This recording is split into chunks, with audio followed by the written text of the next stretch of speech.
जय हिंद मेरे दोस्त। अगर आप बिहार पॉलिटेक्निक से पॉलिटेक्निक करना चाहते हैं तो फॉर्म आ गया है, तो अप्लाई करना चाहते हैं तो 2024 यानी 24 के लिए तो आप अप्लाई कर सकते हैं। देखिए मेरे में फॉर्म भरने का जो डेट है वो भी बताएंगे, लेकिन इसमें जब आप मेन फोकस रहेगा कि आयु हो या उम्र हो जिससे कह सकते हैं, या क्वालिफिकेशन, कौन फॉर्म को अप्लाई कर सकता है, योग्यता के बारे में, एलिजिबिलिटी के बारे में। तो मेरे में लगातार बने रहे। एक वीडियो हम फुल लेकर आएंगे तीनों ग्रुप के लिए सिलेबस के बारे में, तो आपको नेक्स्ट वीडियो में आपको जानकारी मिल जाएगी सिलेबस क्या है। लेकिन आज हमारा जो क्या है कि फॉर्म को अप्लाई कौन कर सकता है। देखिए मेरे में फॉर्म भरने के लिए कुछ डेट निर्धारित किया गया है, उस डेट के भीतर आपको ही फॉर्म अप्लाई करना होगा। जैसे बात करते हैं कि 12 अप्रैल से लेकर 12 मई तक आप फॉर्म अप्लाई कर सकते हैं, 14 तक आप पेमेंट कर सकते हैं। करेक्शन 16 से 18 मई तक है। एडमिट कार्ड 12 जून को आएगा और जो एग्जाम होगा वो 22 और 23 को, पीई का 22 को होगा, पीएम और पीएमएम का जो होगा वो 23 जून को होगा। तो ये चीज आपका जो डाउट है वो क्लियर हो गया होगा। नेक्स्ट मेरे भी बात करते हैं। देखिए जो कोई भी फॉर्म भरने के लिए दो तरह के क्वालिफिकेशन मांगा जाता है। पहला तो एज मांगा जाता है, सेकंड और बहुत अच्छी चीज आती है कि आपका क्वालिफिकेशन में यानी आप कितने पढ़े लिखे तो फॉर्म भर सकते हैं। देखिए पीई के लिए पहले बात करेंगे, फिर पीएमएम के लिए बात करेंगे, फिर पीएम के लिए बात करेंगे।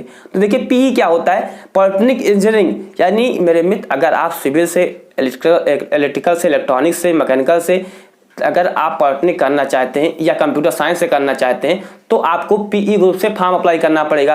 तो इसके लिए फॉर्म भरने के लिए आपकी उम्र क्राइटेरिया कुछ नहीं रखी गई। अगर आप 10 साल के, 50 साल के, 5 साल के फॉर्म भर सकते हैं, लेकिन अगर आप 10वीं पास हैं या पेयरिंग में तो आप भी फॉर्म भर पाएंगे। नेक्स्ट जो बहुत अच्छी चीज आती है पीएमएम कैटेगरी के लिए, पीएमएम के लिए मैं आपको बताना चाहूंगा उसके लिए उम्र की क्राइटेरिया रखी गई है। अब पीएमएम में क्या होता है, आपका डिप्लोमा इन फार्मेसी होता है, आपका जीएनएम कोर्स होता है। तो अगर आप इसके लिए फॉर्म भरना चाहते हैं तो 15 से 30 साल उम्र की क्राइटेरिया रखी गई है।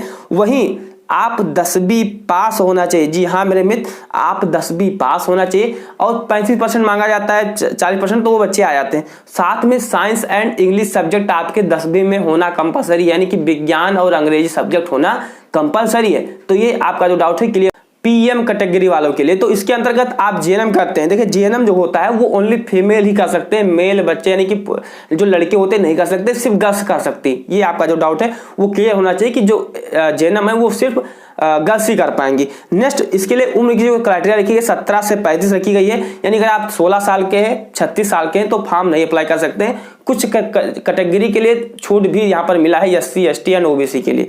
तो ये चीज होगा। वही मेरे में जो आपकी उम्र काउंट होगी वो 31 से दोनों के लिए, पीएमएम के लिए भी और पीएम के लिए 31/12/2024 तक आप 17 साल और 35 साल तक आपकी जो उम्र होनी चाहिए। वही मेरे में इसके लिए क्वालिफिकेशन है, योग्यता क्या रखी गई है, तो आप 12वीं पास हो। आपने पीसीबी यानी कि फिजिक्स, केमिस्ट्री, बायो 12वीं में था, यानी आर्ट वाले इसमें अप्लाई नहीं कर सकते हैं, या फिजिक्स, केमिस्ट्री, मैथ या पीसीएम या पीसीबी था तो आप इस फॉर्म को अप्लाई कर सकते हैं। अगर आपने इंटर मैथ से किया है, बायो से किया है, कोई मैटर नहीं करता है मेरे मित्र, आप किसी भी स्ट्रीम से किए हुए तो आप फॉर्म को अप्लाई कर सकते हैं। आपकी जो उम्र है वो अगर इसके अंदर है तो आप फॉर्म भर सकते हैं। तो जो आपका डाउट था वो हमने क्लियर कर दिया। अब इसका जो सिलेबस रहने वाला है वो 10th लेवल का ही रहने वाला है तीनों ग्रुप के लिए। हालांकि जो पीएम के लिए कुछ जो आपके सब्जेक्ट हैं वो चेंज होंगे, बाकी और सारी चीज क्या है, पीई के लिए तो 10वीं लेवल का ही रहेगा एंड पीएम के लिए तो 10वीं लेवल का रहेगा, लेकिन पीएमएम के लिए थोड़ा सा चेंज होता है, वो आपको हम नेक्स्ट वीडियो में बताएंगे। तो आई होप आपका डाउट है वो फॉर्म भरने संबंधित आपका क्लियर होगा। चैनल पर मेरे में नया सब्सक्राइब करें क्योंकि जैसे नेक्स्ट वीडियो आए तो आपको मिल जाए। जय हिंद, वंदे मातरम।